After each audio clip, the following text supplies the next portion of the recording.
Welcome to Chronic Combat Conversations, a live look at our best bets, picks, and predictions for every UFC event with your host, TP Scouting MMA, and The Guru back again for UFC Vegas 91 from the beautiful Apex Arena. We've got Mateus Nicolau taking on Alex Perez, a short notice fill-in in your flyweight main event. Very rare we get the flyweight main event, so we can give a little cherry to that. But before we can get into this crazy card where the numbers have been stewing for 2 weeks now, so we've got some balloon lines, but before we can get into it, we have an unbelievable special guest in the building. One of the rare occurrences where we got to meet an MMA Twitter friend online, in person, before we got to talk to him here online. Fightnumbers.com. Go check them out. He's part of a duo, a trio, a pair, a bunch of guys, a bunch of friends of ours working on Fight Numbers. I think it's 3. I think it's a trio. I think 4, maybe 5. I think Giga Chad. Is he part of it? It doesn't matter. Evan, what's good, man? Thanks for being here. What's up, guys? Thanks for having me. Met you guys down in AC. That was a great time. Happy to chalk it up with you guys tonight and talk about this card. I can confirm that MMA Giga Chad has been brought on board. Let's go. To Fight Numbers. So Combat Capital was like an incubator for the Fight Numbers team. You know, it was me, Pepe, and Chad doing our thing for a couple of years there, and then we took a break, and now we're all part of Fight Numbers with John Kelly and Ozzy. So, you know, sharp team. I'm pumped, man. Should be a pretty decent card, and I got some takes, so I'm happy to get into it with you guys. Oh yeah, and really we're gonna have a great time. I appreciate you being here. Yep, it's true. Yes, we do, and we appreciate all you know guys. what, TV? We appreciate you being here. We appreciate you being here, man. And we actually look at this background real quick. We're out here. You're not pulling a proper. You're not pulling a propaholic. That's a real. No. Look, if I move, like the background doesn't change, right? So we're good. No, I'm welcome to Miami. Baby. Call up Will Smith. That's it. You know what? Just in honor of that. You know what? Oh man, let's get it over there. Let's go. Yeah. So listen, shout out to everybody here in the live chat. If you haven't already, please throw a comment with your best bet. Let us know who you're taking this week. Throw a like on the video. It costs you nothing. It helps us out a ton. And subscribe to the channel if you haven't already. Listen, even if you haven't done the right thing, it's not too late to do the right thing. Make sure you're throwing a like on the video. And if you're not following at Evan with multiple A's, you know, it's in the description. So go over to Twitter, X, whatever you want to call it, follow him, and let's have a good time tonight. Because honestly, this card, we got some interesting matchups. We got some wide lines, and I think the most important thing is that we all have a good time. So let's start. We got Mr. Pinheiro, Matty Ice, Mateus Nicolau versus the contender, Alex Perez. Listen, if the UFC is not going to give them official nicknames, you know I'm going to give them both. And we got the main event, and neither guy has a nickname. That says a lot about the state of our main event this week. It's an absolute disaster. And Guru just noticing now he's seeing Matty Ice. He's hating. All right. I feel like, all right, so Mateus Nicolau would have been – well, I actually would have found that funny if you wrote Mr. Pinejo. That would have been funny if you wrote that as his nickname. Matty Ice is kind of lame. And then – well, Matty gets iced a lot. Yeah. All right. Anyways. All right. Anyway. You could have done Mateus No Chin Nicolau. I still would have respected that more. And then you've got Alex Perez. What's the contender? What is that? Well, he's off contender Sylvester Stallone fan, and he's a perennial contender. He can't get over the hump. So oh my god, he's a perennial contender because he refuses to show up to fight. His name has been stuck there like Dominic Cruz. He's contending with the scales and actually making fight bookings. I think that's what he's contending with more so than his actual opponents. Hey, Daz, what's going on? Appreciate you. So, hey, guys, listen, we've got the short notice replacement, Alex Perez, coming off of the Mohamed Mukayev experience. He's at plus 160. Matty Ice, he's at minus 192. Mr. Pinheiro, my question here is, if you can avoid being knocked out in the first round, I mean, really, technically, you should be the better fighter here. So the real question is if you get knocked down, do you get up again? Are they ever really going to keep you down?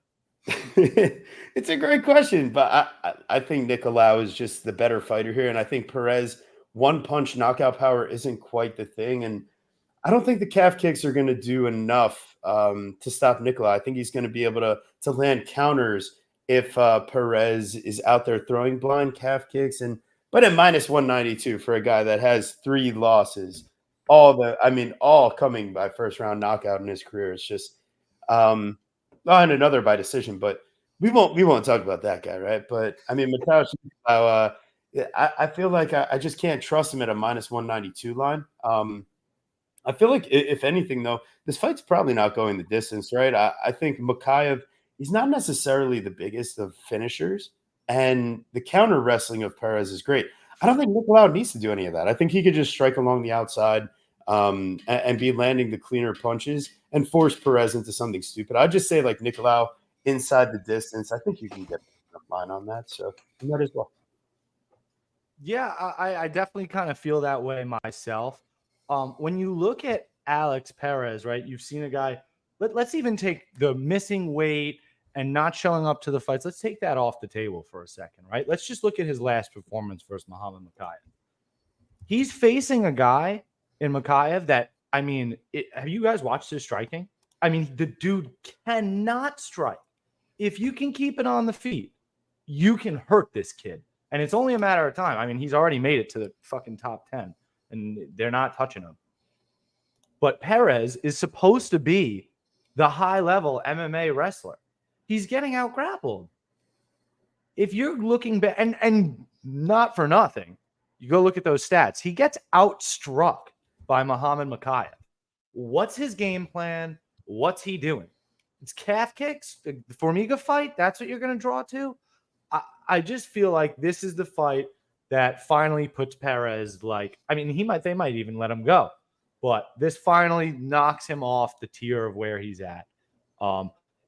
If you're getting the worst of the exchanges with Muhammad Makayev, Matheus Nicolau, like if Muhammad Makayev is a 2 out of 10 of the striking, Matheus Nicolau is an 8. Like, he's really good. He's got fantastic counters. He can fight going backwards off the back foot, which many fighters can't. He does a lot of circling to frustrate his opponents. Doesn't matter that it's the smaller cage. I think he's just going to frustrate Perez with his footwork and his counters. And I do see him eventually putting Perez down because I'm not necessarily convinced just because of Perez's durability really at all. Of course, you got to take the flyer on Perez round 1 knockout because, like you've already said, TB, Matheus Nicolau been knocked out 3 times in round 1. But you also said that Perez doesn't have the striking power to get it done, and I agree. You look at the way Brandon Royval put him out, man. Matheus Nicolau overextends on a jab, and Royval, the sick fuck that he is already ready with a knee up the middle to the jaw, flush. Come on. It's like, it's rare. It seems like it's a big hole, but it's not. So, yeah, give me Matheus Nicolau here. I played him at minus 175 straight up, lightly. But I just think he gets it done, and I do like the under, like TB said. Evan, how do you feel? You feel similarly? Yeah. I didn't spend a ton of time capping this one, only because capping Alex Perez fucking sucks because he just pulls out. Like, you know what I'm saying? It's just so frustrating trying to cap this guy, and then he just disappears. He hasn't won a fight since 2020. Is that correct? Like, I can't back Perez here. Yeah.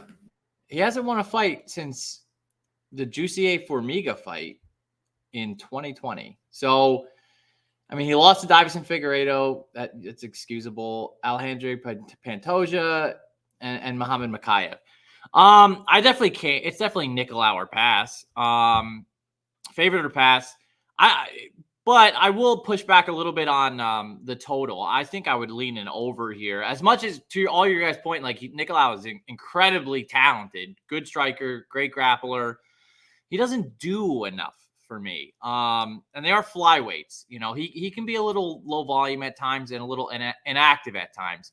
Like he could have lost a Tim Elliott fight if Tim Elliott wasn't like, you know, for whatever reason thought he was up like 2-0 on 3 judges' scorecards and he did nothing in round 3. That was sweaty because I backed Nicolau there. I'm a believer in his skills. I'm also a believer in Alex Perez's skills. I I bet Alex Perez against Davison Figueiredo, like at a big number. I think he is a good wrestler. I think he's a good grappler. I think he's a flake. He's a flake though. So it's tough. I'm kind of done backing him against this level of competition, but I wouldn't be shocked if this one went over, just because I think Perez, he lacks a bit of offense these days, but he's decent at stifling offense. So I think that this is kind of not going to be the best fight, to be honest with you. But in a small cage, who knows? Maybe, somebody gets hurt and there's a fun finish. So that's kind of what I'm rooting for here. Is just let's just see a knockout. That'll be fun. Yeah, and maybe there's something to be had in like the same game parlay realm of like a Nicolau and over 4.5 minutes, something like that, where even if Perez looks somewhat solid early, you just gotta hope Nicolau survives that first round, and then parlaying that minus 192, you should get good value on that, even if it's juicy. So this is one of the cards where just because we have fights, and I know it's tough for us to gens, but just because we have fights doesn't mean we have to bet on them. Just because this is the main event doesn't mean you need to treat it with any sort of prestige or you got to have a bet or a flag in it. Like this should be like the third fight of the night on any decent fight night. Like this is not it. Yeah, this one wouldn't even sniff UFC 300. Whereas any UFC 300 fight could have been a main event. Like it was clearly built around Manel Kape, and here we are with Nicolau versus Perez, and Luana Pinheiro in Mateusz Nicolau's corner might be the most interesting thing that we get to watch this fight. Absolutely. Fans assemble. I hope you guys are assembling in the chat. Yeah, what up, Mushroom? What up, everybody? Yeah, excited for this show. I am excited. We're back off a week off. Appreciate your support. Fans assemble. So let's move it on here. We're going to the co-main event. We got Superman, Ryan Spann versus Lionheart, Bogdan Guskov. Oh, wait, no, that's not Anthony Smith. That's not Lionheart. That's NoHo Hank. What am I saying over here? Oh, no, he doesn't like it. What do you know? But, yeah, I don't like this one either. They made Ryan Spann versus Anthony Smith 3 the trilogy right under our noses here. They're really trying to pull a fast one on us. Like, why do we need to see this fight a third time? No, but in all honesty, I feel like Ryan Spann, he's getting the step down. He's getting the worst, mutated stepchild or stepbrother of Anthony Smith here. And Bogdan Guskov, man, he can throw. He has legitimate power.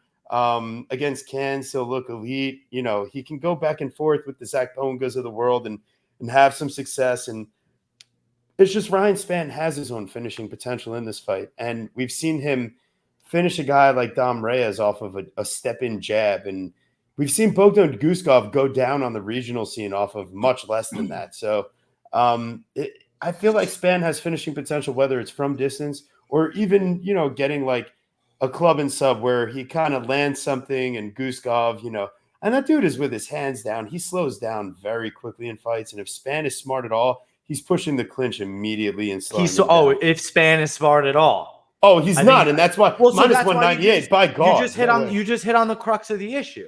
Yes. He's minus 200. You absolutely can't trust him. He fucking quits. He gets knocked out. He gets choked out. He'll snatch defeat from the jaws of victory. He's 2-3 in his last 5. He's a minus 200 favorite. Why? I can't do it. I can't. I think Ryan Spann by submission could be cheeky, but I don't know. Maybe I'm just salty that I took Zach Pauga versus Bogdan, and let's be real, he was winning that first round until he just does the chicken dance because he absolutely sucks. But got to give Bogdan his props, right? Like the dude has a bunch of round 1 knockouts. Like it's what he does. The dude has 11. It might have been 12 now because TV doesn't update it. I believe it's now 12 round 1 knockouts. And if you're not playing this underdog by round 1 knockout here, his implied win condition, dude, again, has 15 professional wins and I believe 12 round 1 knockouts. You're not playing this prop. What's the fucking point? It's so possible he knows it's his win condition. He's used to doing it. And Ryan Spann Oh. will serve his chin up on a platter there. So why the fuck not? Hey, you get nervous, take Bogdan round 1, round 2 KO. But otherwise, Yeah. I don't think Spann's path to victory is going to be on the feet. I think he's going to have to wrestle and choke him out. I really do. So, because if you look at Spann's fight versus this guy's fucking twin, Anthony Smith, not the first one where he gets choked out in round 1. I mean, the second one where he has Anthony Smith dead to rights in round 2 and doesn't have the killer instinct or the IQ to finish him and doesn't and loses a split. So no, thank you, Ryan Spann. You can't sell me AIDS today.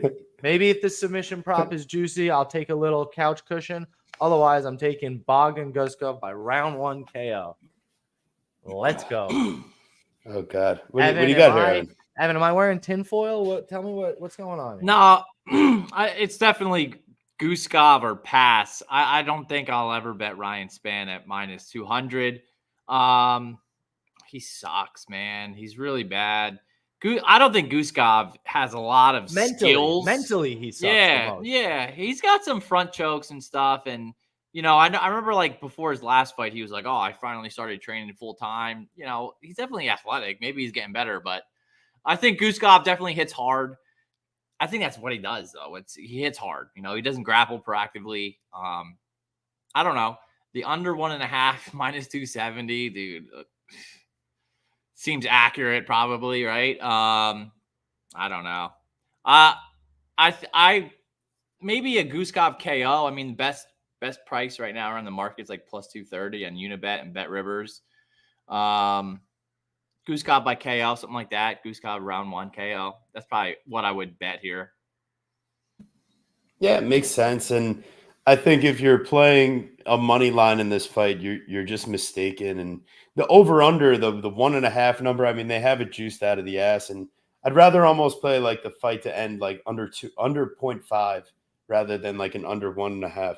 I feel like at least you're rooting for at least a bit more excitement. If this thing starts playing out, we could get the most disgusting fight goes the distance you've ever seen. If this like goes Ryan Spann top control. If this fight lasts 15 minutes, I'm turning the TV off. Yeah. I'm not even watching the main event. Go for a walk. Yeah. Oh, man. All right. Well, we did it. We got Ariane, the Queen of Violence, Lipski versus Killer Karine Silva. Evan, what do you got cooking here, man? What are you seeing in this fight? This is all over. This is my main event right here. I'm pumped for this fight. I'm going head to head once again with Pepe Silvia. Ooh. Unfortunately. Okay, I'm very curious here. But it is what it is. I have 4.5 units on Ariane Lipski, and I'll tell you why I'm so big on her.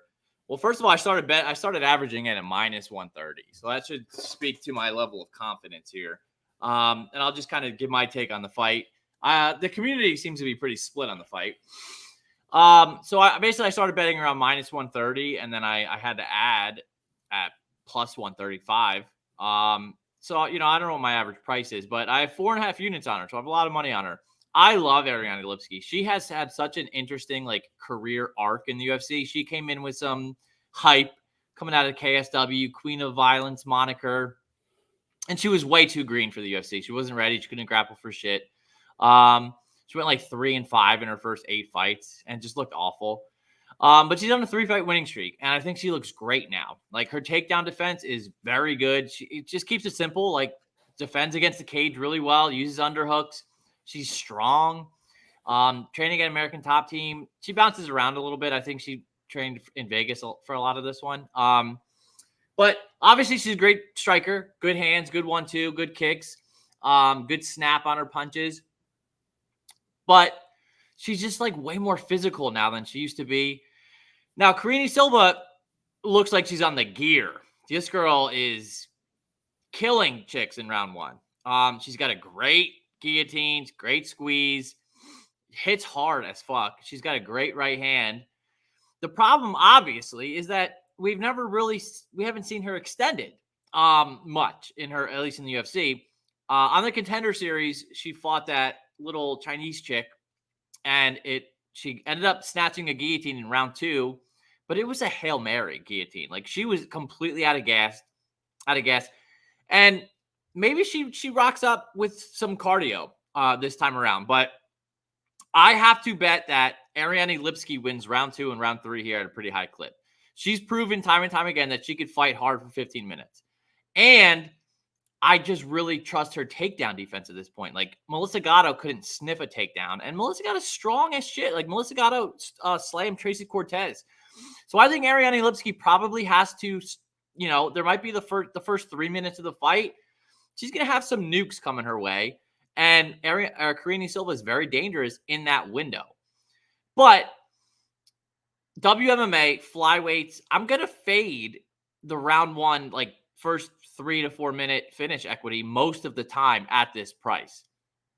I think the fight does get extended, and I think Ariane Lipski wins round 2 and round 3 at a very, very, very high clip. So I acknowledge it's probably wiser to, if you like Lipski, see the first round and then enter in. But some people can't live bet.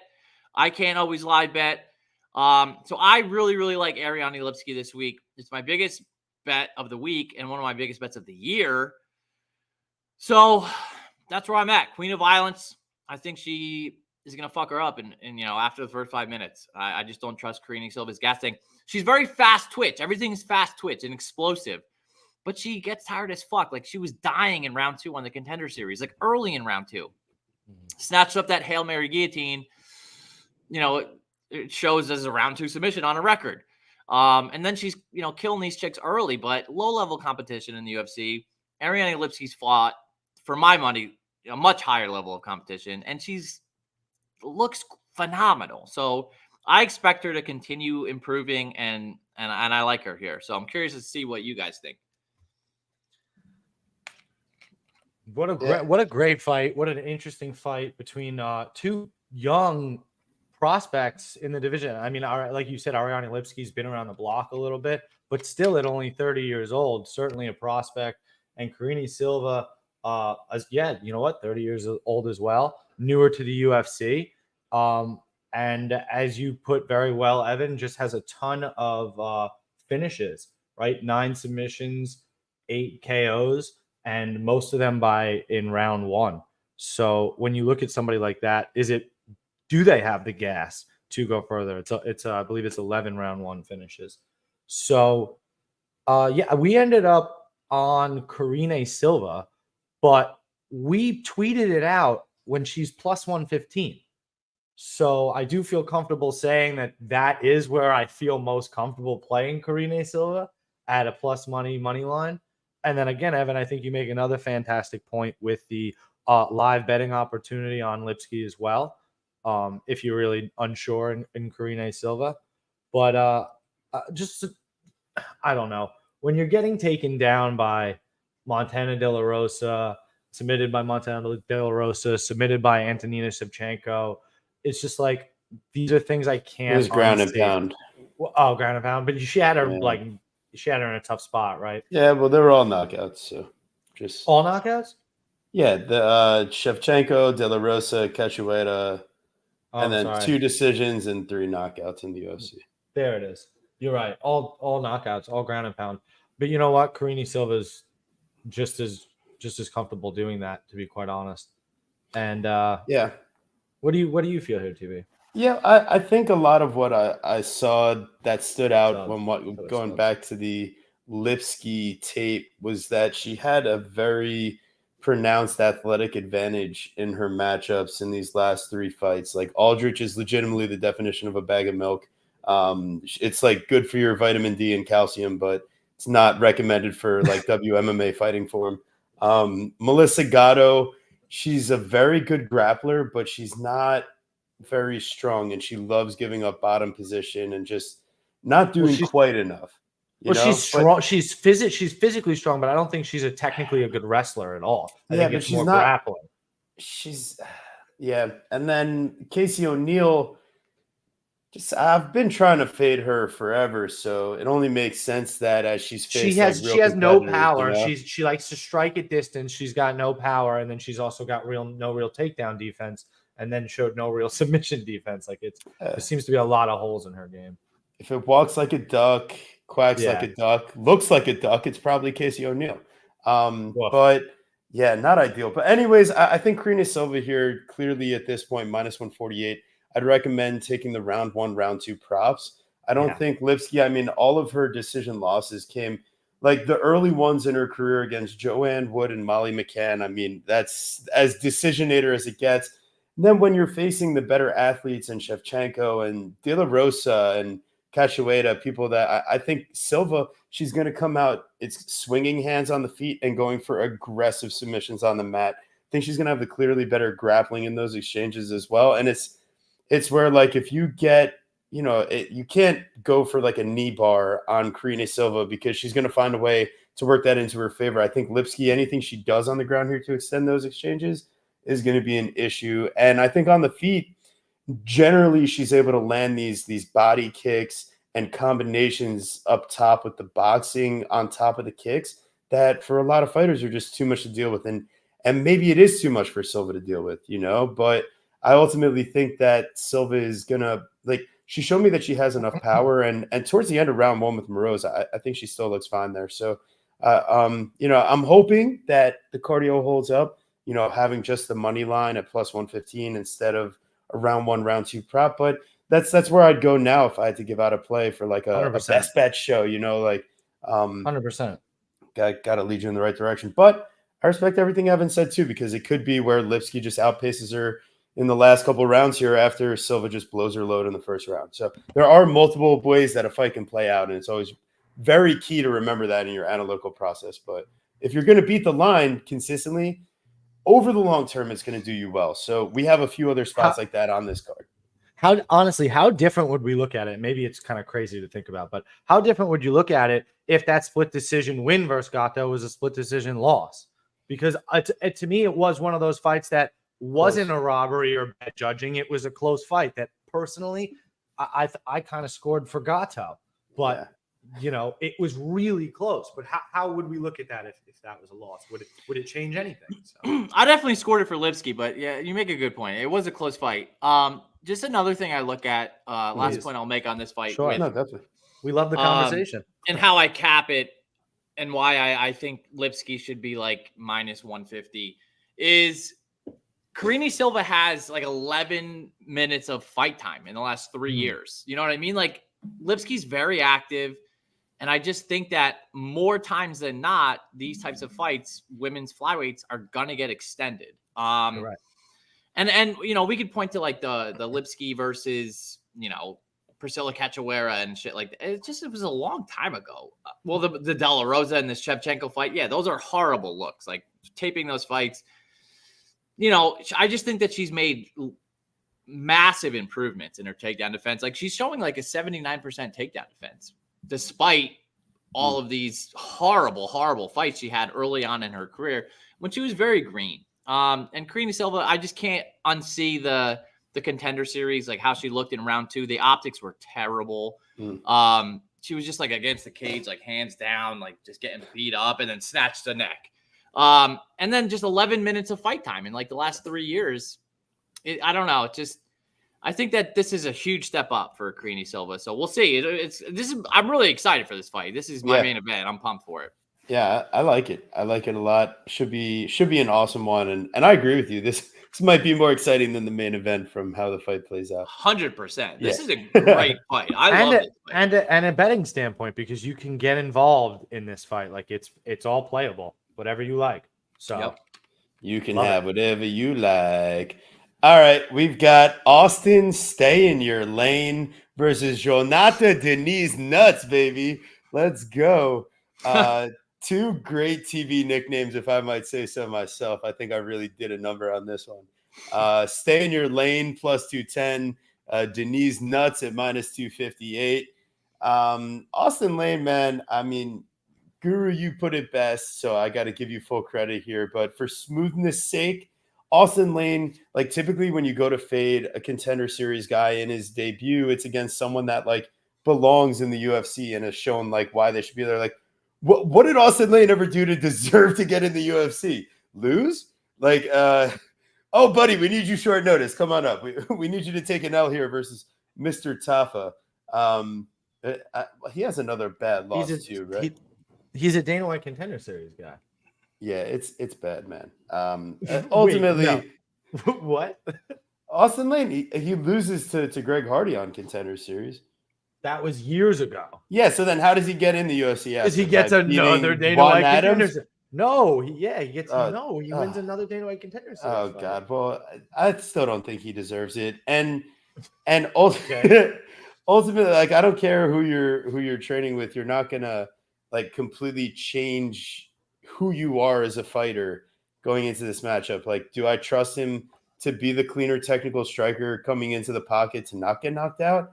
And do you trust him to like, oh, he's got to wrestle this guy? Like, I'm not holding the PlayStation 5 controller and telling Austin stay in your lane what to do as he's fighting here. Like, he's got to make these decisions himself in the octagon. And Guru, what was the prop you tweeted out? Because I think that's honestly the best idea here. You got to play D's nuts by round one knockout. Let's go. You have to play it because, and I got it for you right here. He's got. Listen to this, right? I'm gonna say it once. I'm listening. You ready? Is everybody ready? Okay. Are you ready? He's got. I'm ready. He's got 6 career wins. He has 6 career round one knockouts. Okay. You play D's nuts, round one knockout. Austin Lane, you ready for this one? Oh, God. He's got 4 career losses. Are you ready for this? Oh, I'm not ready. He has his 4 losses are by round one knockout. These nuts might as well be Austin Lane's kryptonite because he's going to die. Like if I go crazy, then it's Austin Lane does not wrestle. And if he's going to try to wrestle, his 6'5" lanky ass is going to get knocked out. He's a glory kickboxer. Like, he's going to knock this dude the fuck out. So you're on the edge of glory. Give me D's nuts by round one knockout. What do you think? Am I too crazy here? Am I wiki capping too hard? No, I can definitely support that. I think this fight's being set up for Austin Lane to get his ass kicked. You know, there's not much more to say. His striking defense is absolutely atrocious, and they're bringing this guy in who's former glory kickboxer, definitely got some power. I think he just catches him, kills him. Yeah, I love it. Somebody tried to tell me on Twitter, no, man, I've seen it. Austin Lane's gonna wrestle. I'm like, what do you mean? He has 12 round one knockouts. What tape did you see that he's wrestling in? Show it to me. Send it to me. I would love to watch it. Listen, I know he was training with Sean Strickland and got whatever belt, but at the same time, Eric Nixon can't hold the controller for him once he's in the octagon. So just remember that. Just remember that. These nuts is at where is he at? I just sent it to you earlier. Oh, God. Oh, you piece of shit. Oh, come on. You're messing up the transition here. No. You're good. It's fine. He was at Shoot a Box. Shoot a Muay. Oh, yeah. He was working takedown defense and ground and pound. There you go. Oh, baby. Stuffing the. All right. So we've got. It was totally worth a couple seconds. I'm sorry. Sorry, fair enough. JSP, Jonathan Pierce versus David Barack Onama. Man, this is former president making his way into the octagon. All right. I'm doing pretty good today, right? You're all right. Not too shabby, right? So JSP at -170, Barack plus 142. Ultimately, no, you can't just call him. David Onama at plus 142. Ultimately, I think here, we know what JSP is going to do. He's going to go for takedowns, and he's going to try to get ground and pound and try to wrestle, try to aggressively go through positions to get to more dominant control and submission attempts. I just think Onama is a pretty solid scrambler. I think his wrestling is a bit underrated. I think while he can get taken down by, bigger guys on short notice making his debut, while he can get taken down at times by a guy like, Gabriel Santos, who's, very high level jiu-jitsu grappler. He's also shown that he's been completely safe in all the grappling exchanges with these guys. Now, the Nate Landwehr fight, I mean, I don't think you can find a person that has a more ridiculous pace or willingness to like come out on the positive end of a dogfight than you can Nate Landwehr. And I mean, Nate Landwehr died how many times in that fight? And Onama, I mean, a younger guy, not a lot of experience, being asked to throw fights by James Krause. It's a lot of pressure. It's a lot of pressure. He's now safe. He's at Factory X Muay Thai, working with a solid team. He's working at elevation. I don't think it's a cardio issue in the Landwehr fight. I think it's a how the fuck did this guy not die 10 times issue?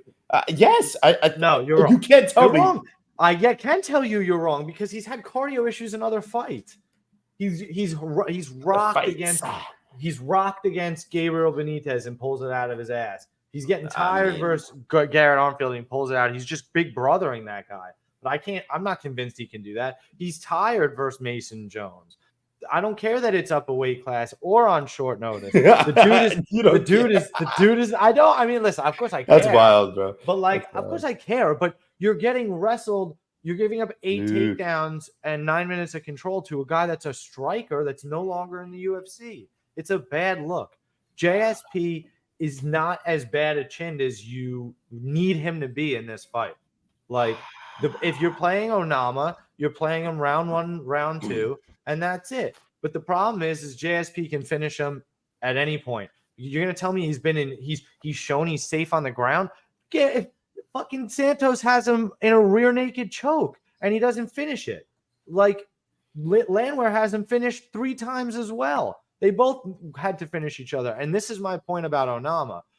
Landwehr gives him the exact fight he needs, a backyard brawl. Come out, let's go. But no, David Onama actually needs to be more straight and technical and can't handle a brawl. Well, JSP is going to get up in his face, take him down, landing over 5 takedowns per 15 minutes. Like, he's going to keep going. You haven't seen Onama face somebody with this level of relentlessness. So he's fooked. Yeah, I don't know, man. I don't think that JSP is anything special. I think he's beating Brito and should win that fight. He wins that fight, I think, 8 times out of 10. He gets caught in a ninja choke after talking shit. I think he learned a valuable lesson. That's what I think. I think he was on his way to win that fight. I think he's got more to worry about on the feet than swinging wild hooks from Brito that allow for easy entries. He's not going to be on the feet. This is what I keep arguing about. I like the step-in knees of Onama. I like the step-in knees of Onama. I like his straight punches. I like his ability to land counters. What does a step-in knee, Tyler, TB, what does a step-in knee do? It leaves you what? Off balance. It hurts you to the body. You're going down. It lands in your face as you're going to shoot for a takedown. Oh my God, Evan, please Pierce leaves his head into some ridiculous places that are terrible as well. Onama's not submitting him. Oh my God. Can you please talk some sense in this man? I get both sides of this fight. Like,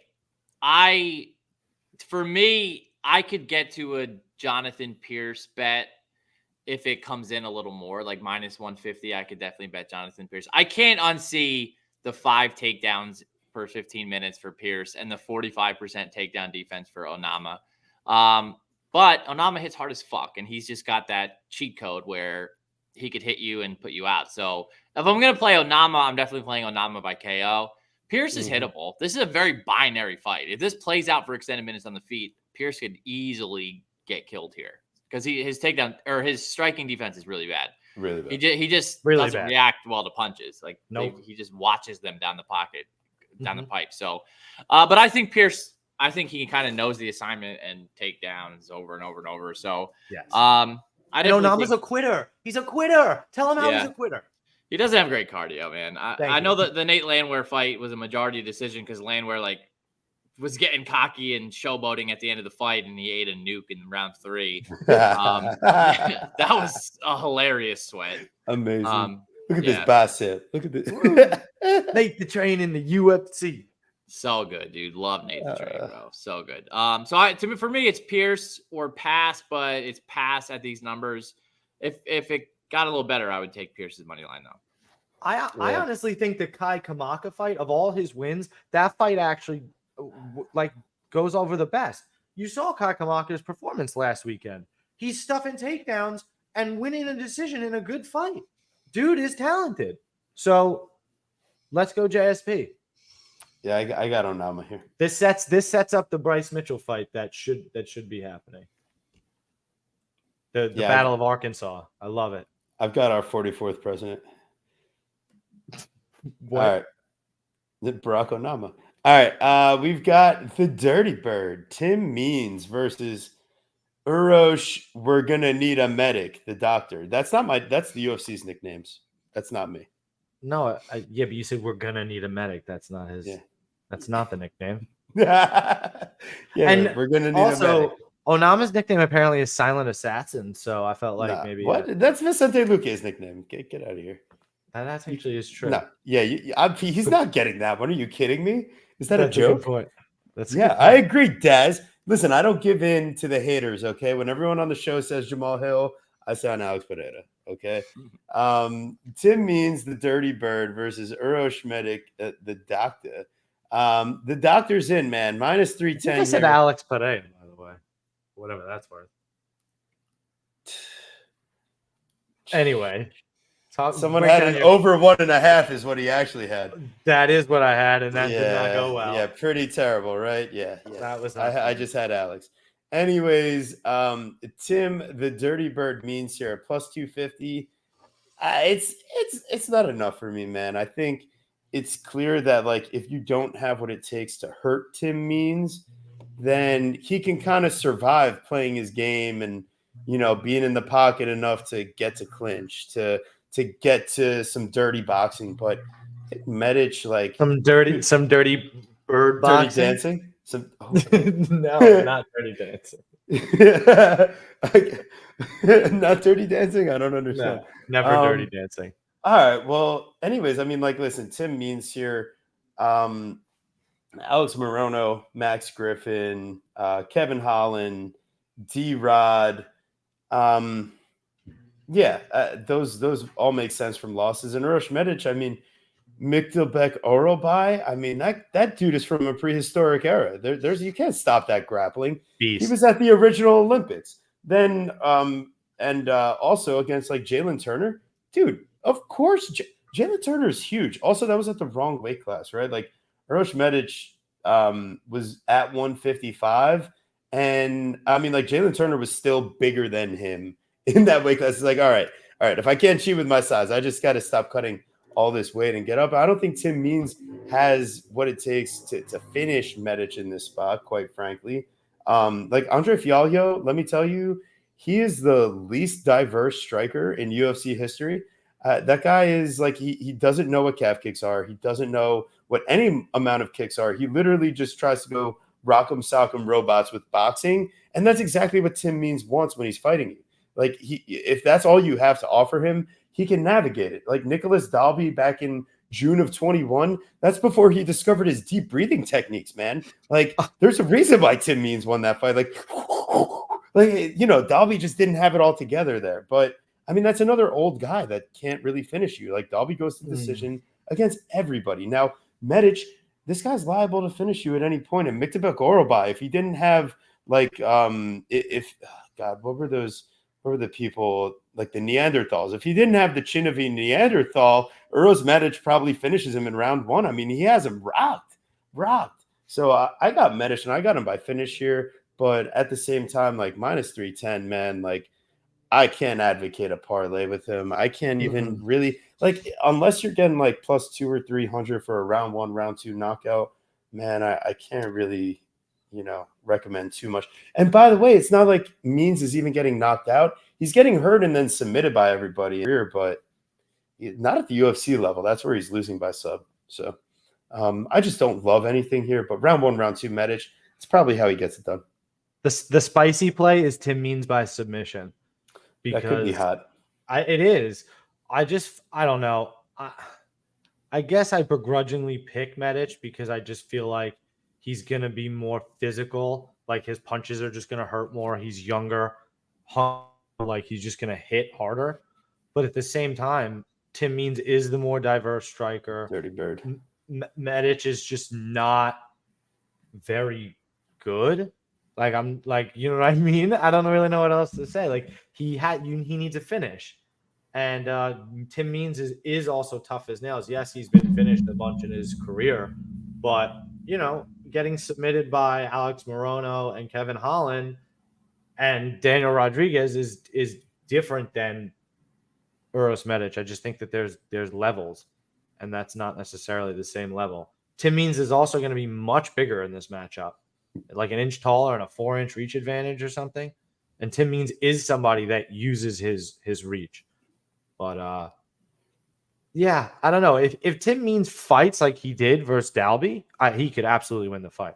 I mean, he's piecing up Dalby, teep kicks, body shots to the head, all over the place, and then pushing him up against the cage. We know Uros Medic would be susceptible to that. So, really, really tough fight. Gonna see weigh-ins and gonna really matriculate how I feel. But like you said, TB, Uros Medic is was that the right time to use that word? Sure, why not? It's a No, minus. He's a minus. No. Why? There's no Why way. not? Why not? You're gonna take the time to matriculate, dude. What are you even saying right now? Are you trying to use big words that don't make sense? That means to be enrolled at a college or university. Like, what the fuck are you talking about? I'm gonna matriculate on this. You're gonna go to school, Guru? Yeah. Like, what is happening here? You Well, are a dirty bird. You're a dirty bird. That what I catches guess all I the meant plus to say money was I'll get the word I was trying to say. You're gonna marinate. That's part. Yeah, marinate. All right, Evan, ponder. you got to help us because we've lost our there. scholar. Our little guru's off to his education. What did I want to say? He'll do his best. But Evan, what do you got here? I matriculated my way onto a Uros Medic minus 200 bet. Yes. So I played it early, man. Minus 200. I think I love Tim Means. I love the Dirty Bird. He's one of my favorite fighters of all time. Like the Dirty Bird is such a great nickname. He fights like a Dirty Bird.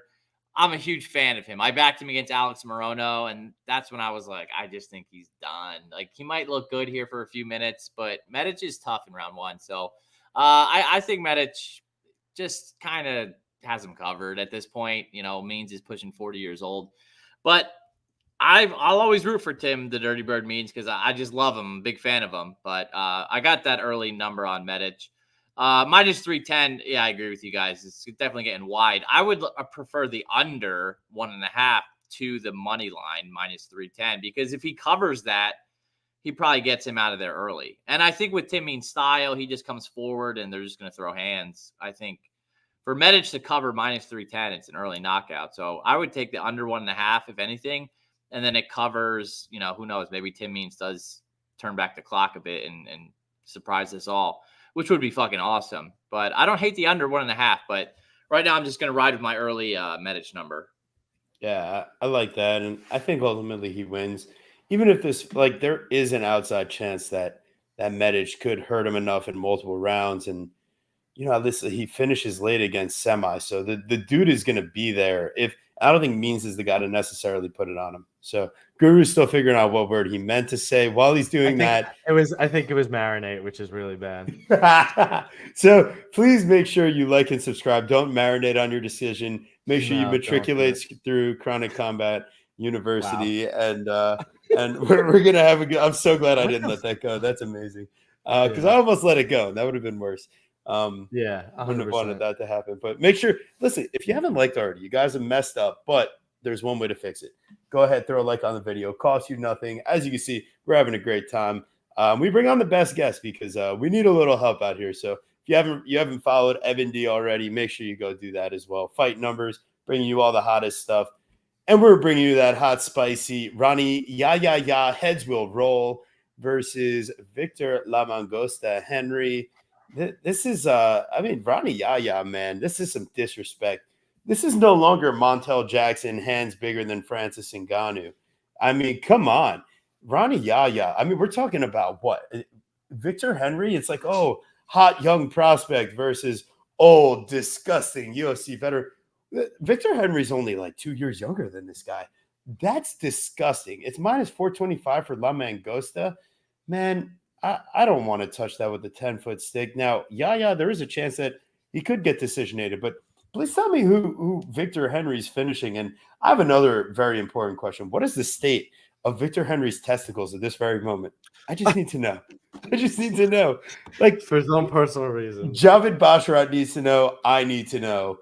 I think that was the bad juju that led to Basharat, just putting on the poor performance of a lifetime his last fight. But realistically, the yas, I think heads will roll. I think we get the craziest back take, and like this could be the Kyung Hyo Kong fight all over again. Like, big favorite, guy's supposed to dominate old discussing Rani Yaya, and then instead Victor Henry's a guy that got wrestled by Rafael Assunção 2 fights ago, guys, and we all took Tony Gravely versus this mofo, and it was a split decision that he gets the victory against no gas, no chin Tony Gravely. I think Ronnie's got better chance than plus 330. I need to dabble for about a half to 1 unit. I think it needs to happen. Just and on you're picking him to win. I'm gonna go for it. I need to do it because on a card like this where you're guaranteed AIDS no matter what, you need to take a few more dog shots than you normally would. Like when you get a pay-per-view, I feel like it's a little bit safer to like take a few more favorites. But what is justified about Victor Henry with his 3 fights in the UFC and 1 testicular mutilation? Like, well, minus 425. I mean, I got to know how this guy's testes are feeling before I feel safe with that. I just think everybody's basing it off of really good takedown defense, and I'm not super sold either. I think it's a problem. I think Victor Henry is like parlay bait, and he's absolutely the type of person that would love to disappoint everybody. Ronnie Yaya is absolutely relentless with the takedowns. And when you're honest about it, like losing to Montel Jackson is really like, I don't know what they were doing.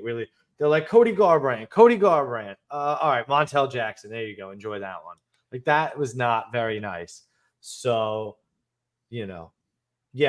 Ronnie Yaya by decision would be funny, but would be even funnier would be Ronnie Yaya by submission. But I just don't think it necessarily happens. Victor Henry's never been finished. He has 6 decision losses. So it would be much funnier and much more painful for everybody watching their parlay tickets slowly go down in flames as Ronnie Yaya wins a decision. It'd be very, very funny. But it's just because the money line is making me get there. I'm not really sold one way or another, to be quite honest with you. Evan, what do you think? Yeah, I mean, the money line's outrageous. So it's Yaya or pass at the money line for sure. I don't hate a stab on Ronnie Yaya. Ronnie Yaya is talented as fuck, man. He's so sticky. He'll just stick to you. I might bet Yaya. I don't know. The more I think about it right now, this is like I'm just saying. Who does Henry finish? Henry needs it, right? It's like a foregone conclusion, essentially, at minus 425 that Henry's getting a finish. If you're paying that price, you need a finish. And how does he finish here? It's got to be like a round 3 when Yaya's got pretty bad cardio. It's got to be like an attritional TKO, right? I don't see him subbing Yaya even if he's unless gassed. his chin unless Montel broke his chin. It could be round 3 testicular destruction. So like a round 3 Victor Henry KO is plus 700. That's not even like that good. Not at all. That is gross. For a guy with 6 wins by KO and 9 decisions, he's also got 8 wins by sub. It's just it's like, and even if Yaya's totally gassed, he'll just flop to his butt or just grab a leg and like pull half guard. I don't know that he's gonna like have opportunities to knock him out in round 3. I don't know. I would take maybe some Yaya and maybe a little GTD at like even money. Yeah, I think that's probably how I would. I like the distance over.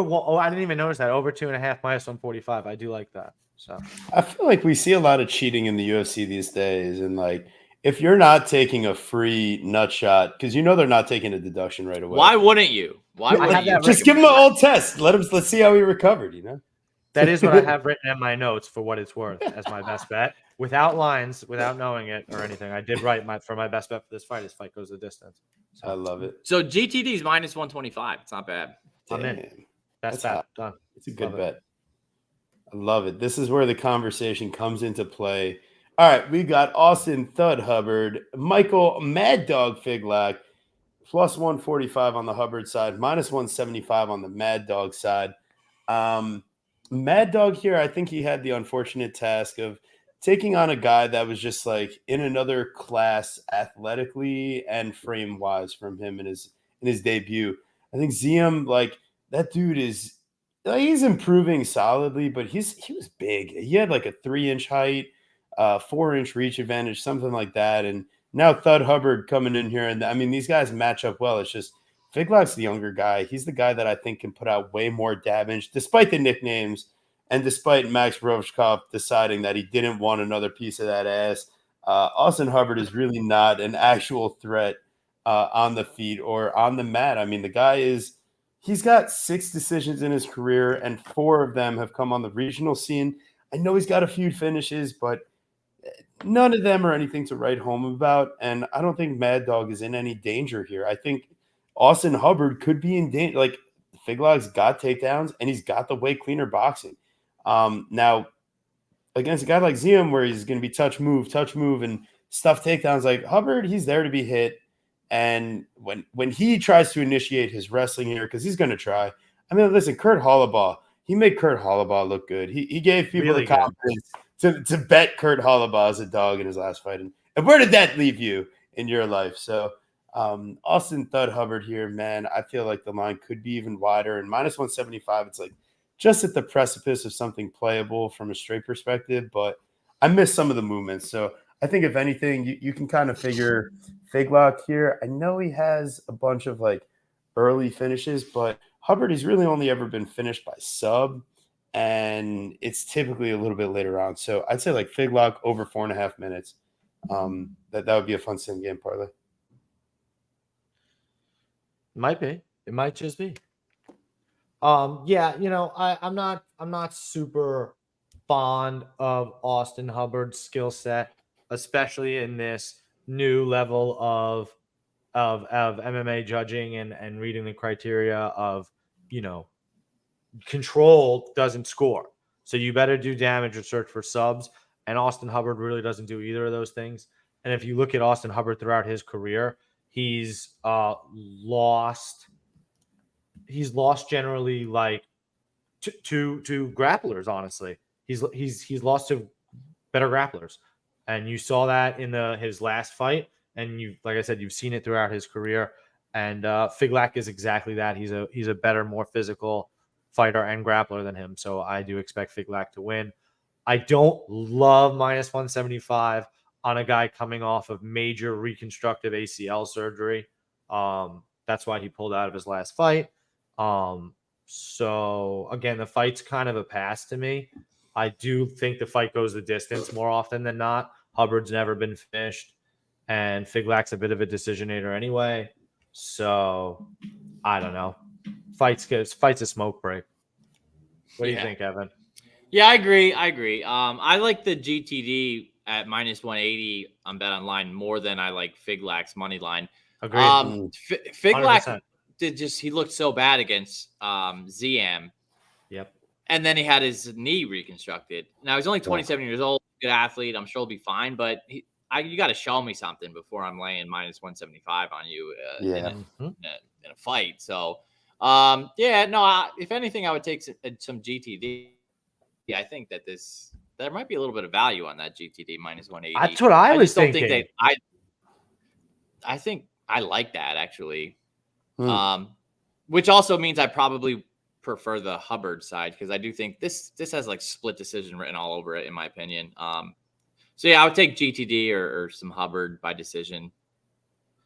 Well, Figlak has 8 career wins. He's got 4 KOs and 4 decisions. So I feel like he could be just as live to win that decision. I guess, yeah. I mean, listen, I don't really love a straight play on this fight at all, but do my best to give you a little something here and there. But this one is pretty gross, so we'll see how it goes. I pretty probably great. don't end up playing it, but I'm a pick Fig Lek for better or worse. Oh baby, we've got Lord Kong, Dontel Mays versus Bigfoot Kyle Machado.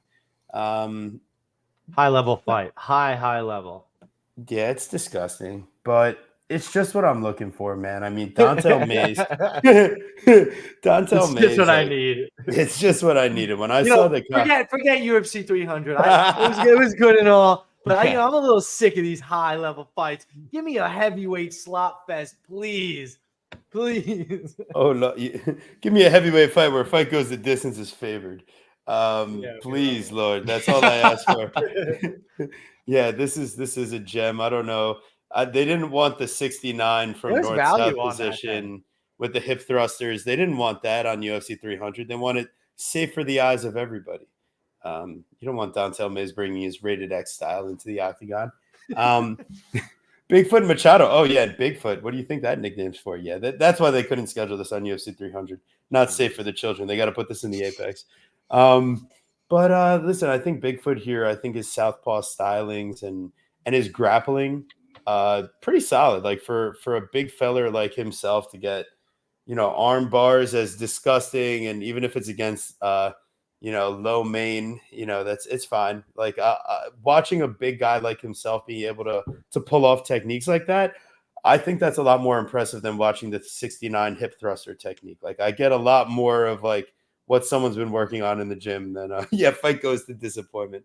That's so good. And yeah, well, all we know about Dontel is he can rip John Jones's pectoral off. Machado here, I think his southpaw stance, even if Dontel, I mean, like, listen, this guy, I know he's like long, he's rangy, he switches and uses a little bit of southpaw, but facing a dedicated southpaw like Machado, like this guy gave Mick Parkins some real trouble from distance. Just he's not going to be able. Dontel's not going to be able to cleanly land his jab and front kicks the way that he wants to. I think Machado would be able to get some back takes or some grappling opportunities.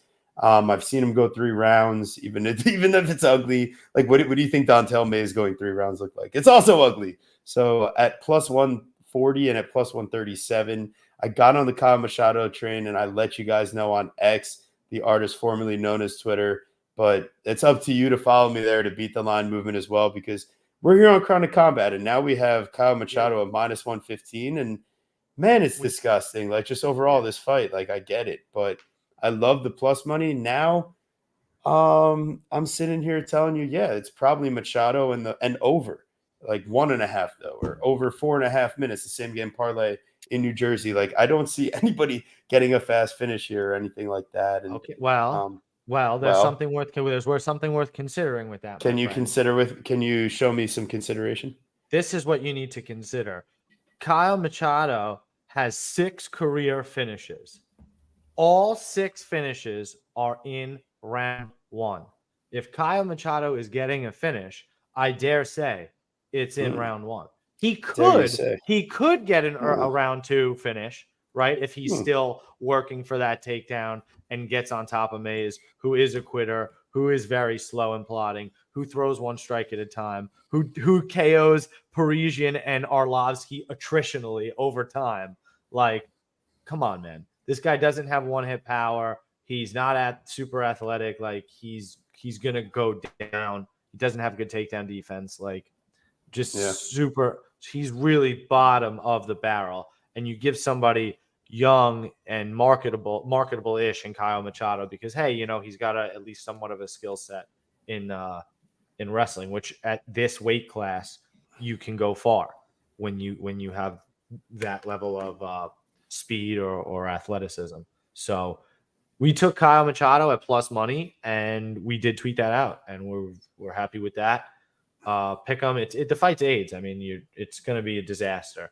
So just go back and read Mushroom's tweet if you really are worried about the handicap. If you want a quick cliff note, it's fight goes to disappointment. What do you think, Evan? Yeah, I'm disappointed even looking at these guys on the screen right now. I don't have much to add. I think you guys got a great line on Machado. I think that was the bet right there. I know a lot of guys who I talk to are like interested now in Dontel, but not for me, dude. I'm good. Smoke break fight. Yep. I'm good on Machado on Mays at any number. Like I never want to bet on Dontel Mays. Yeah, never Dontel. Yeah. The answer is just always no. It's Yeah. actually just one of my principles in life. So One of the golden rules of MMA betting. Rule number 8 right there. Huh? Don't bet on Dontel Mays. Oh, okay. God. Now we've got the sawed-off Savage. This whole card Marnik, is a man. smoke break. Yeah, versus Esquentadilla, Caitlin Souza. Esquentadilla. Yeah, talk about coming back from shredded What knees. does that mean, Here's TB? Tell the people. it's Brazilian, so I think it's. I looked it up the last time she fought, and in the time since then, I actually forgot. Which, if you ask Guru, that's actually one of the more surprising things for me to like. I'm very surprised that you don't remember. Yeah, so it actually means hot-headed. So is that talking about her persona in the octagon, or I would assume maybe her persona maybe in real life, or maybe elsewhere? Anyways, how do you do that? I don't know the temperature. I don't know. Maybe she's what? got some... So you're looking like somebody that's never gotten it. Jesus Christ! All right, so the sawed-off Savage. Thankfully, she didn't saw off what all the fans are here for, but I mean, she has a path to victory. What does that mean? She's got a couple shotguns. Nobody knows what it means. It's provocative. Exactly. She's got a couple shotguns. She's not afraid to use them. They're not sawed off, but she is. She's the Savage. Well, here's the thing. Here is like, I think if there was a path to victory, it's chest to chest pressure in the clinch. It's landing disgusting takedowns and doing just enough with that top control. Because hot-headed, I mean, she's going to come here swinging hot and giving up bad positions. It's just it's what she does. Now, I think the better thing to do is just not touch this fight at all. But yeah, clearly, I mean, if this fight takes place at distance, Esquentadilla, she's probably going to come in and do her thing. I mean, I know that there's a few inch height discrepancy, but there's only a 1 inch reach advantage for man. And I mean, the striking edge, I mean, it's going to look like she has a 4 inch disadvantage on the feet if it's playing out from distance. But really if it gets to the mat, if it gets to the clinch, I think the size and a bit of the experience from men. Listen, dude, just because you lost your debut from man, Caitlin Souza has significantly more fights. Yeah, but she's also got significantly more losses on her record. Like double the fights, double the losses. They're just as shitty. Like I don't know. Yeah, 100%. But like if you watch Caitlin Souza, she actually is fairly comfortable in the clinch position, like pushing up against the cage. Oh God, I'm so stupid. Man is the shorter fighter. I misread it. I thought it was 5'6". It's 5 foot. I mean, Jesus Christ, man. Yeah, she's really small. It's gross. It's probably just Caitlin Souza, but man doesn't even like. She's got like random finishes, and then as she goes up and faces anybody halfway decent, she doesn't get finishes anymore. She fights Amber Brown, who's 7-6, and I'm watching Amber Brown control her against the cage. I'm like, no.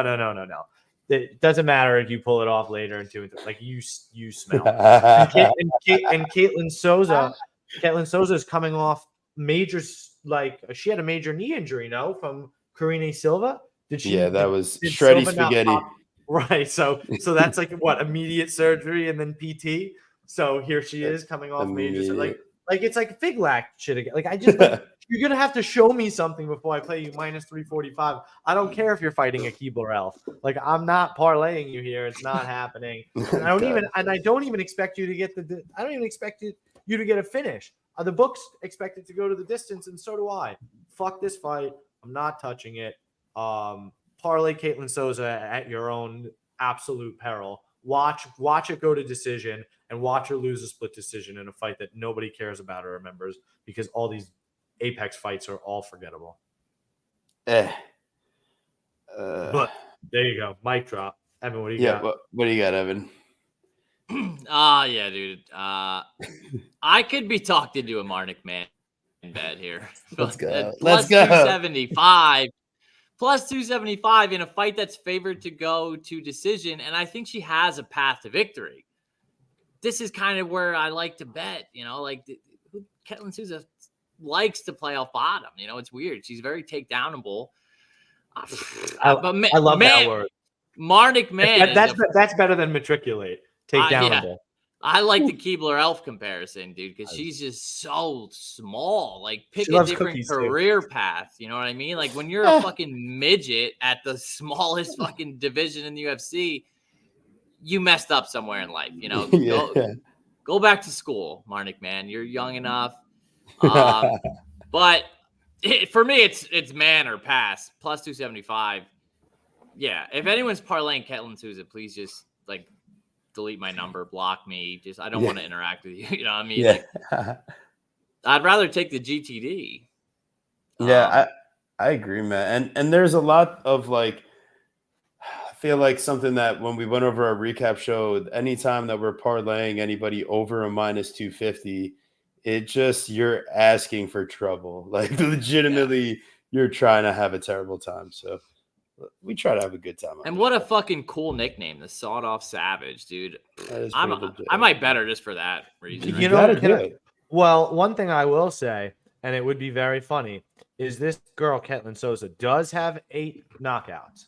And we watch Marnik Man get knocked out to the body because she's super soft by none other than Bruna Brazil, who is not very good. So I would love nothing more than watching Ketlin Souza wing punches from Saturn and then hit Marnik Man because she has absolutely no takedown defense, no striking defense, and get knocked out. It'd be very funny. I might bet draw here plus 6,600. Draws are due. That's definitely due. Put $30 on it. This fight just screams something disgusting, and you might have hit the nail on the head. Yeah. All right, we've got clam bag. I think that this fight has the best non-TB nicknames of the whole card. Like 100%. I didn't have to do any work here, and they're fantastic. You've got James Goku Lontop versus Chris Taco Padilla. Yontop. Yeah, I'm sorry. Yeah, you're right. I would like to apologize. Yontop. All I need. Red Hot Chili Peppers, deep cut. Get reference. On top. That's a great song. Get y'all on top. Yeah, see, like if his nickname wasn't Goku, it was gonna be that. So, and then if Padilla's nickname wasn't Taco, it would have been Vegeta to match Goku. But we didn't have to do any of that. They had their own great nicknames. So we have minus 450 Yontop and plus 350 Taco, and minus 1,000 for the Guru to get attacked by Loki on the podcast. Yeah, he was just stretching, being cute, but his nails are long. Yeah, it'll happen. Anyways, Goku here. I had an early bet on Gabe Green at plus money. I was like, listen, you got a guy with experience against a wild child coming in, debut. Maybe Gabe Green could teach this guy a lesson. I don't think Mr. Taco here. I don't think Mr. Taco here is teaching anybody a lesson. I think he's in Taco. That's his father. Yeah. Mr. Taco is going to get rolled into a burrito here by Goku. So I've got James Yontop to win. Whether it's inside the distance or not, I mean, it's probably inside the distance because Mr. Padilla, he's got 1 loss by knockout and 2 by submission.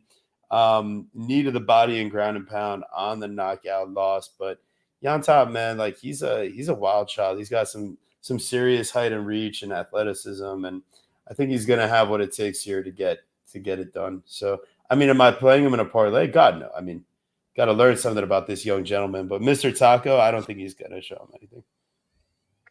Yeah, I didn't really get to watch enough tape on Mr. Taco. I couldn't find his Justin James fight. We're just trying to be respectful. Yeah, I don't know. What I watched from Yontop is, I mean, he's got really good boxing fundamentals, and he's willing to work the body and push up against the cage. He's got decent knees and elbows off the break, but he's honestly himself. He's a bit of a decisionator. He's got, of his 14 wins, he does have 6 decisions. And he's got suspect striking defense himself. He gets hit. He keeps his hands kind of in a weird position.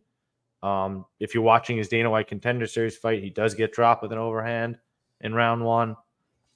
I don't know. There's just a lot of questions there. So again, it's really just another fight where, especially again at now minus 450, and you get a guy in Chris Padilla who was preparing for a fight, next month in like 3 weeks, and he gets the short notice call to the UFC. You cannot play the fight.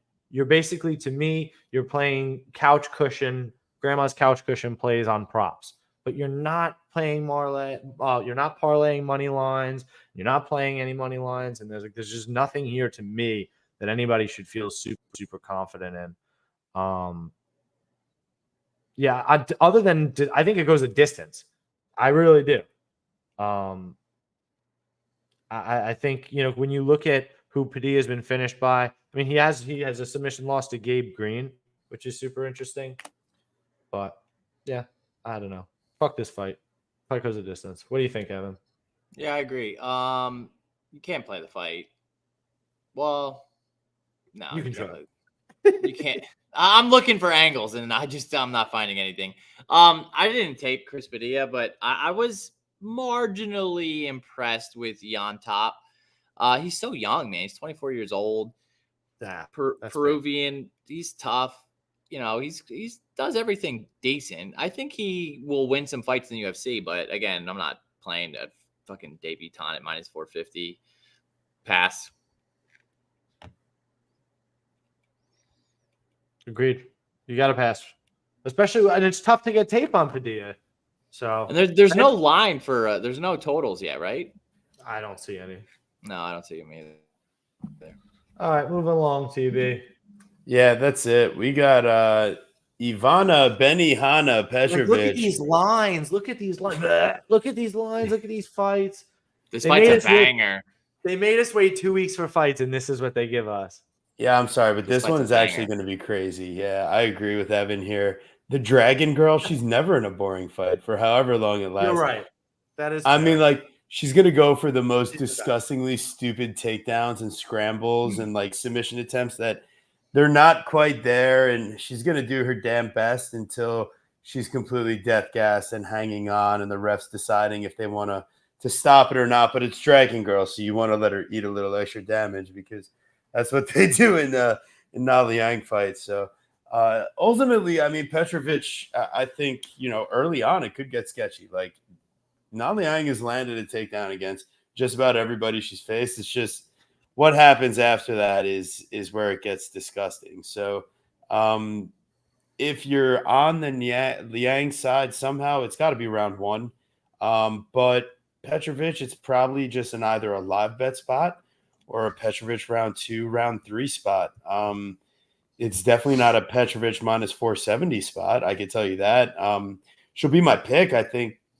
I mean, yeah, she's the bigger fighter. She's got more reach. She's got more cardio, and she's never been finished. So I don't predict Liang to be the one to buck that trend. But, if you're going to do anything to protect your round 2, round 3 props, and you want to lose a little bit more money, go ahead and sprinkle that Liang round 1. So 138, appreciate you.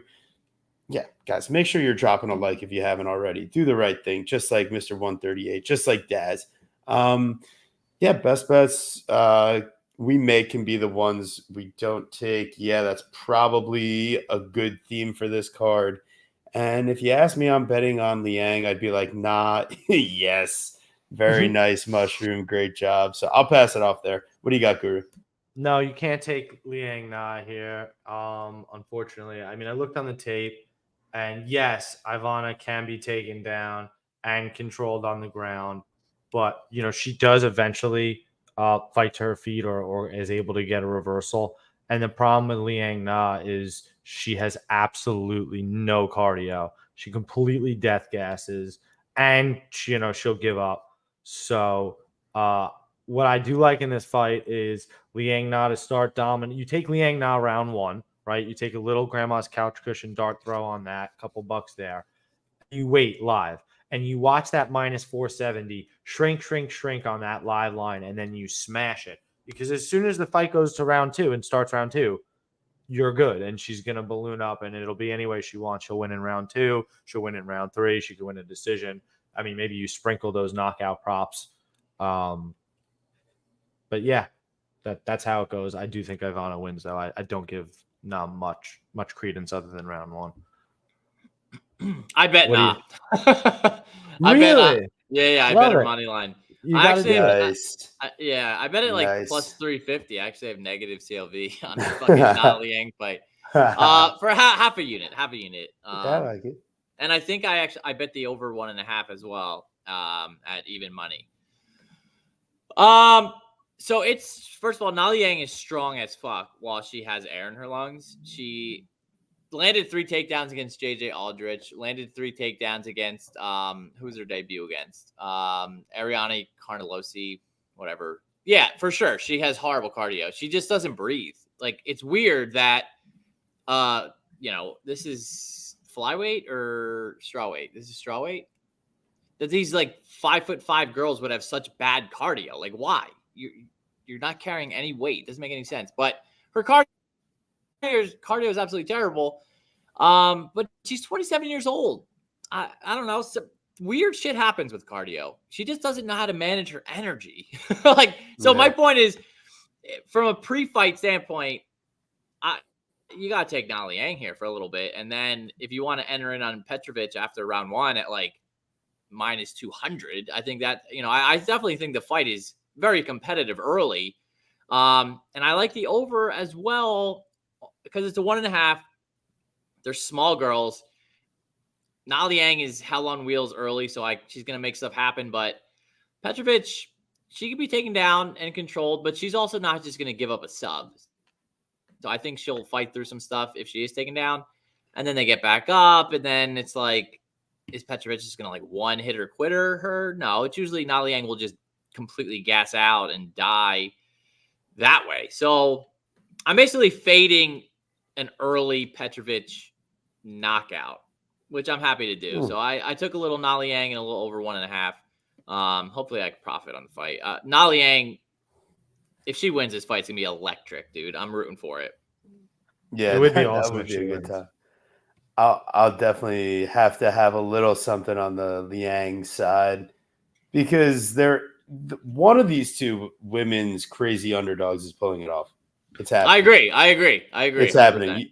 And if you go 0 for 2 and you only bet $5 on each and you lost 10, but if you hit one of those, man, you got glory to speak about for a generation. Live a little. bet these massive WMMA underdogs. One of them's coming through.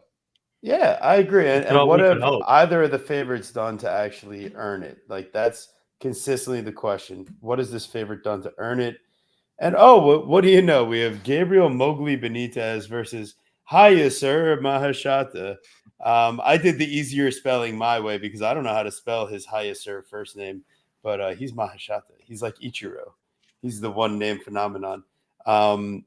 Mowgli here, though, listen, this is a guy where it can be really ugly or it can be like a beautiful piece of art. Where like he goes and he fights guys that are just like a little bit too good for him.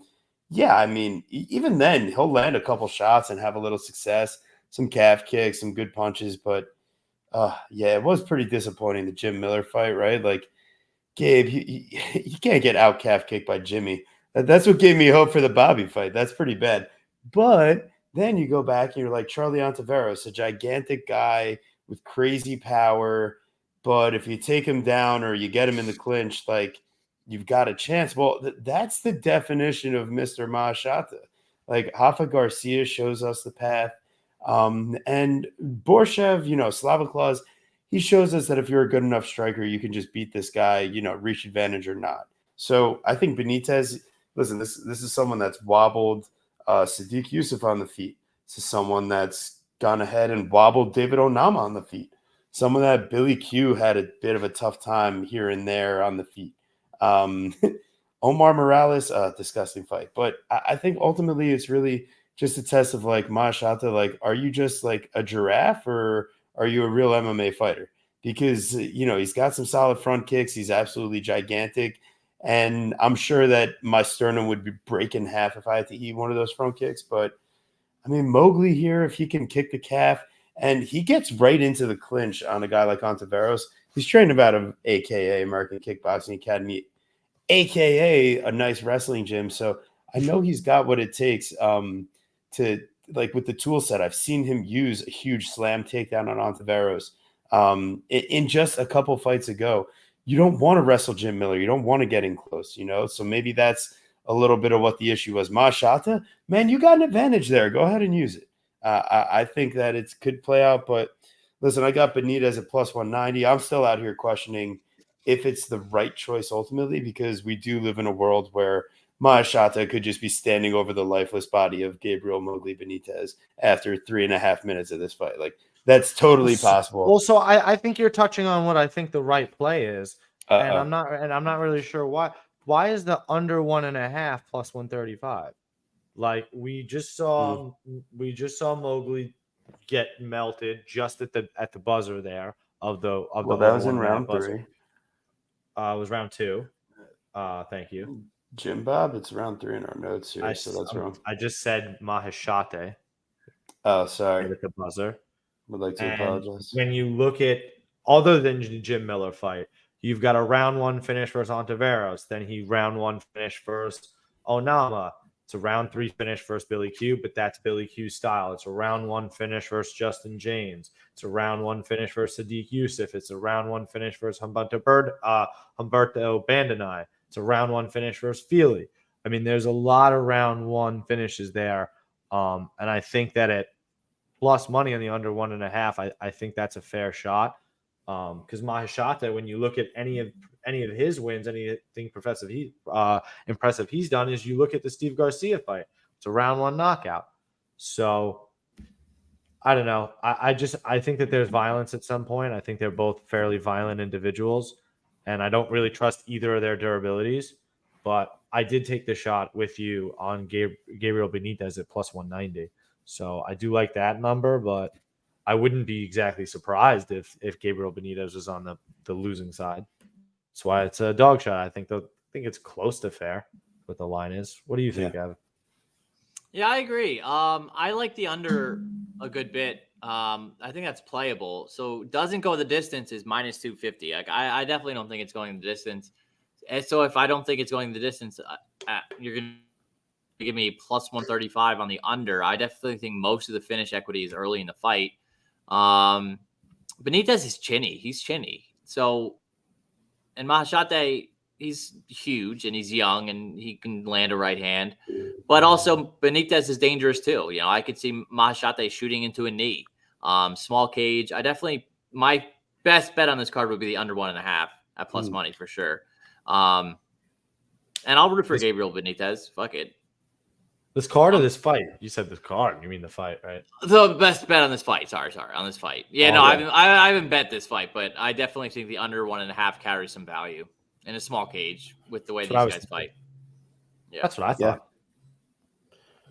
Yep, that's where I would play. Would you now? Shout out Finding Nemo. All right, well, we did it, guys. Absolutely incredible. We're back after the amazing UFC 300 and a beautiful off week. I'm gallivanting on vacation, but I just couldn't stay away from all you degenerates out there. I had to give you the best bets of all the line movement you missed on UFC Vegas 91. Mateusz, not if you're following us on Twitter, you don't miss that line movement. That's fair. Mateusz Nicolau versus Alex Perez, coming to you live from Miami. TB Scouting MMA. Gonna go back to having an amazing time with my girlfriend and her family. So shout out them because they're awesome for having me hang out. Yeah, TB, thanks for joining us on your vacation. You're a better man than me, but I respect you. You doing it. We couldn't do it without you. Do we tip it off to our guy Evan before we finish it off? Yes, we do. Yeah. Yes, we do. Evan, what do you got to say, sir? Thank you guys so much for having me on. It was a lot of fun. You guys are characters, and I appreciate that, especially on a card like this, man. You got to keep it spicy, and I love that. So thank you guys so much. Check us out at fightnumbers.com.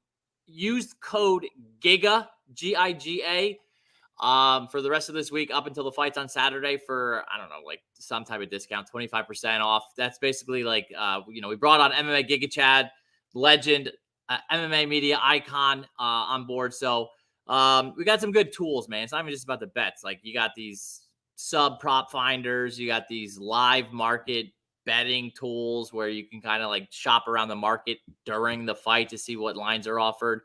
So that stuff like pays for itself, man. But yeah, again, thank you guys so much for having me on, dude. I wish I was in Miami partying it up. Me But too. I'm just gonna go crack a beer and pretend I'm there. So thank you guys so much, man. Really appreciate it. Great time. Evan, Thank seriously, thank you so much for joining us. TB, thank you so much for joining us from beautiful Miami. Everybody like and subscribe. Like and subscribe takes 2 seconds. Let's go. Please do that. We really, really appreciate it. Guys, seriously, awesome. Thank you so much for being here in the chat. We missed you all. We missed the fights for sure. We can't wait to do it again next week. We've got a freaking pay-per-view. I don't even know if you want to call it that. The card is suffering from UFC 300 syndrome. So it'll be some good fights though. A little title fight in there from Brazil. Going to be a good time. Can't wait to break it down with Luca Fury. So going to be a big show without a doubt. Make sure you're following my unbelievable co-host from Miami up there. Make sure you're following him at TV Dan Scouting Levitard. MMA. Exactly. TV Scouting MMA on Twitter, Verdict, Instagram, Tapology, Bet MMA, and Pickett. And you can follow me, the Guru Scouting MMA, Twitter, Verdict, Instagram, Tapology, Bet MMA, and of course, Pickett. Thank you all so much, and we will see you next week. Stay safe out there. Listen, watch out for those